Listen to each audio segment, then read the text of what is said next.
बहुत शुक्रिया मोहतरम गाजी साहब। अल्हम्दुलिल्लाह अल्लज़ी खलक़ल इंसान व सव्वाह व अल्हमहुल हरकत व सैरा वस्सलातु वस्सलामु अला सय्यिदिल मुसाफिरीन फ़ी सबीलिल्लाह मुहम्मदिन व आलिहि व सहबिहि व मन वाला अम्मा बाद। अल्लाह ताला ने इंसान को पैदा किया है और इंसान की ज़िंदगी में हरकत रखी है, जस्तजू रखी है, आगे बढ़ने की तलब रखी है। यही वजह है कि इंसान जब ज़मीन पर आया तो उसकी ज़िंदगी की इब्तिदा जो है वो सफ़र से हुई। कभी उसने रिज़्क़ की तलाश के लिए सफ़र किया, कभी इल्म की प्यास बुझाने के लिए सफ़र किया, कभी अपने दीन और ईमान की हिफाजत के लिए वतन को छोड़कर हिजरत की, और कभी इंसान ने कायनात की सैर और तफक्कुर के लिए सफ़र किया ताकि वो कायनात के असरार और रमूज़ को जान सके। कुरान मजीद में इंसान को इसी बात की दावत दी है, कुल सीरो फिल अर्द फंजुरू कैफ़ बदअल खल्क़, ज़मीन में चलो फिरो, देखो कायनात अल्लाह रब्बुल इज़्ज़त ने कैसे पैदा की है।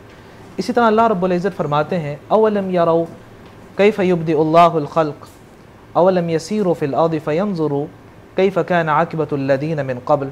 ये लोग चलते फिरते नहीं ज़मीन पे, ये देखें कि किस तरह अल्लाह रब्बुल इज़्ज़त ने उन लोगों का इंजाम किया जो अल्लाह को जुटलाया करते थे। तो गया जो सफ़र है वो सिर्फ़ रास्ता तय करने का नाम ही नहीं बल्कि बसीरत और इबरत का भी ज़रिया है। वाह। अगर हम सफ़र को अंबियाए किराम के असफ़ार की रोशनी में देखते हैं तो हमें मालूम होता है कि किस तरह उन्होंने अपने कदमों से कुर्बानी, दावत, सब्र और तवक्कुल की तारीख़ रकम करते चले गए। अंबियाए किराम की हयात तय्यबा में सफ़र एक मुस्तकिल और असासी बुनियाद रखता है कि अंबियाए किराम के जो असफ़ार हैं वो सिर्फ नकल मकानी ही ना थे बल्कि इस्लाही, फ़िक्री जद्दोजहद का नाम भी था। अगर आदम अलैहिस्सलातु वस्सलाम को देखें तो वो ज़मीन पर आए थे तो ये नौए इंसानी का सबसे पहला सफ़र है। वाह। और यही सफ़र इंसान के इम्तिहान की इब्तिदा थी। वाह। नूह अलैहिस्सलातु वस्सलाम ने सफ़र किया तो कश्ती पे किया और ये तूफ़ान से बचाव था और ईमान वालों के लिए ज़रिया निजात था। इब्राहीम अलैहिस्सलातु वस्सलाम को हम देखते हैं तो अंबियाए सफ़र में उनका नाम सबसे नुमाया नज़र आता है कि उनके जो असफ़ार हैं वो तारीख़ इंसानी का रोशन बाब है कि उन्होंने किस तरह माशाअल्लाह बता रहे थे कि उन्होंने इराक़ से शाम की तरफ सफ़र किया, मिस्र गए, मिस्र से वापस मक्का आए, मक्का से फ़लस्तीन जाते हैं। और अगर उनके असफ़ार को हम देखते हैं तो हर सफ़र एक नया पैगाम, नई आजमाइश और एक नए रूहानी बाब का आगाज़, नया जहान था। इसी तरह अगर हम देखते हैं मूसा अलैहिस्सलातु वस्सलाम के वाक़े को तो आपका जो वाक़या है वो मुसलसल असफ़ार से इबारत है कि मूसा अलैहिस्सलातु वस्सलाम मिस्र से निकलते हैं, आप मदियन जाते हैं, वहाँ से आप अपना बनी इसराइल के साथ ये सहराई सीना में कितना वक्त गुजारते हैं। ईसा अलैहिस्सलाम पैदा होते ही दरिया का सफ़र अच्छा, आपकी एक बात से मुझे ख्याल है डॉक्टर साहब, मूसा भी इसीलिए है। अच्छा, मूसा का मतलब होता है मूशे, यानी इब्रानी ज़बान में मूशे कहते हैं पानी से निकला हुआ। अच्छा, एक और गौर करें, जनाब आदम का जिक्र किया शेख साहब ने, वो अर्श से फ़र्श पर आए तो नबीउल अंबिया फिर फ़र्श से अर्श पे गए तो सफ़र की तकमील हो गई। एक नबी वहाँ से यहाँ आए, दूसरे यहाँ से अल्लाह की हिकमत है जी। इसी तरह अगर ईसा अलैहिस्सलातु वस्सलाम को हम देखते हैं तो उनकी ज़िंदगी का बहुत बड़ा हिस्सा तबलीगी असफ़ार में गुजरता है।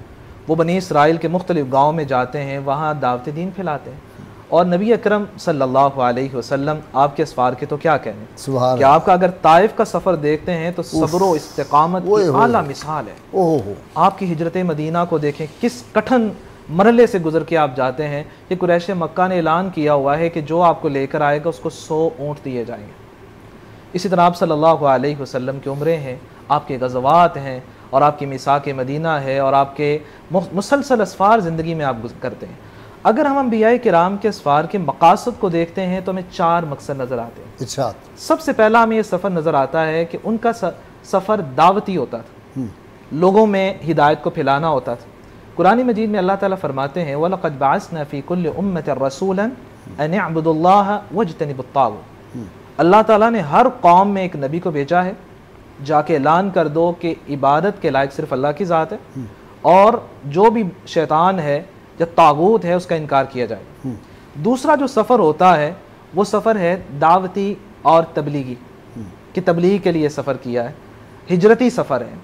अगर आप सल्लल्लाहु अलैहि वसल्लम के सफ़र को देखें तो आपकी हिजरत मदीना बहुत बड़ी वाज़ेह है। इसी तरह इब्राहीम अलैहिस्सलातु वस्सलाम ने भी इराक़ से शाम की तरफ सफ़र किया, लूत अलैहिस्सलातु वस्सलाम ने भी सफ़र किया। कुरान कहता है फ़आमन लहू लूत वक़ाल इन्नी मुहाजिरुन इला रब्बी। लूत अलैहिस्सलाम इब्राहीम अलैहिस्सलाम पे ईमान लाए और कहा कि मैं अल्लाह के लिए हिजरत कर रहा हूँ। इसके बाद तालीमी और तरबियती सफ़र है। मूसा अलैहिस्सलातु वस्सलाम को देखिए कि वो खदिर अलैहिस्सलातु वस्सलाम की तरफ सफ़र करते हैं। किस लिए? इल्म के प्यास बुझाने के लिए, और तारीख़ इंसानी का इल्म के लिए ये पहला सफ़र है।